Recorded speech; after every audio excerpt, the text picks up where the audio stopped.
3 साल हो चुके थे बेटे को अपना घर छोड़कर विदेश में बसे हुए।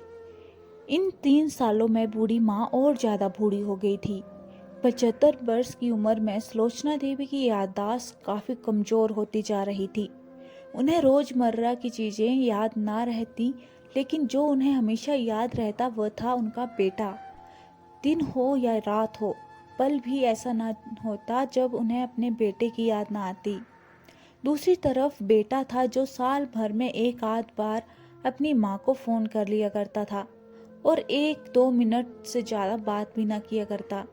फिर भी बूढ़ी माँ टकटकी लगाए अपने बेटे का इंतजार करती रहती।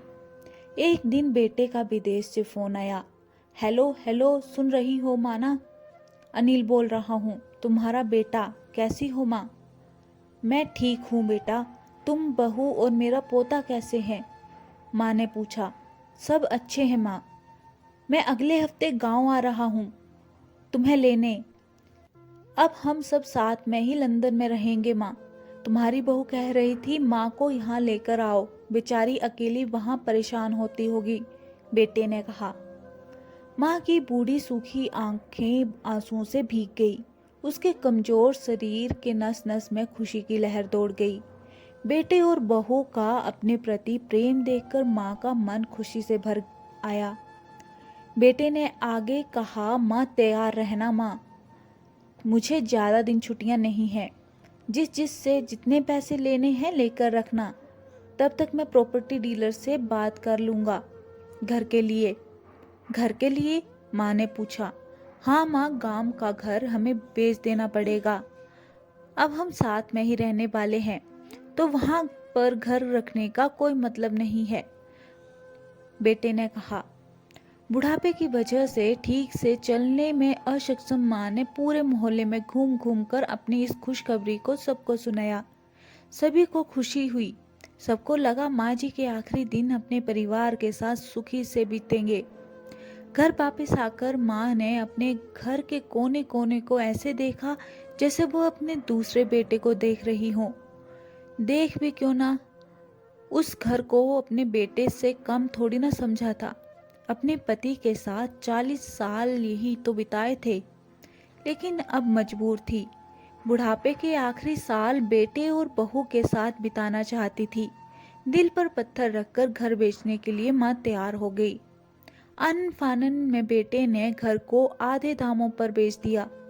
माँ ने ज्यादा नहीं, लेकिन जिन जिन चीजों से दिल लगा था उन चीजों को समेटा और बेटे के साथ टैक्सी में बैठकर एयरपोर्ट के लिए चली गई।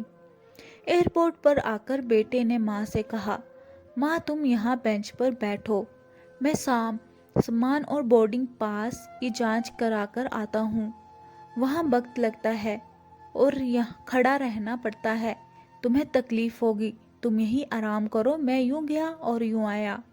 माँ बेंच पर बैठ गई और बेटा अंदर चला गया। काफी समय हो गया, बेटा वापस नहीं लौटा। माँ सोचने लगी ज्यादा भीड़ होगी इसलिए देर लग रही होगी। अंधेरा होने को आया। अब तो लोगों की चहलकदमी भी कम होने लगी। माँ को अब चिंता होने लगी। एक कर्मचारी ने आकर पूछा, किससे मिलना है माँ जी आपको? यहाँ पर क्यों बैठी हैं? डरती हुई आवाज में सुलोचना देवी ने बोला, मेरा बेटा अंदर सामान की जांच कराने गया है, लंदन जा रहे हैं हम। क्या नाम है माँ जी आपके बेटे का?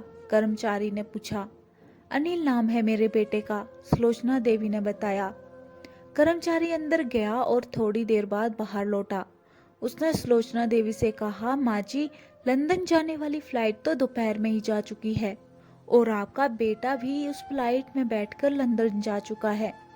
अब आपके यहाँ बैठने का कोई मतलब नहीं है, आप भी अपने घर चली जाइए। क्या जा चुका है और मैं घर जाऊं? घर? माँ की आंखों में आंसुओं का सैलाब उठने लगा। जैसे तैसे माँ घर पहुंची। जो अब उसका ना था, बिक चुका था। वो वहीं बरामदे में तुलसी के पास सो गई। घर के नए मालिक को उस पर दया आई तो एक कमरा किराए से उसको दे दिया। पेंशन के पैसों से खाना और किराए का बंदोबस्त हो जाता था। दिन बीतने लगे। कुछ दिनों बाद घर के नए मालिक ने सुलोचना देवी से कहा, माँ जी आप अपने रिश्तेदारों के यहाँ पर जाकर क्यों नहीं रहती? इस उम्र में आपके लिए वही अच्छा होगा। अच्छा तो होगा, लेकिन अगर मेरा बेटा वापिस आया तो उसका ख्याल कौन रखेगा? मेरा बेटा बहुत भोला है, उसे अपना ख्याल रखना बिल्कुल नहीं आता। मैं कहीं नहीं जाऊंगी, क्या पता कब उसे मेरी जरूरत पड़ जाए, माँ ने कहा।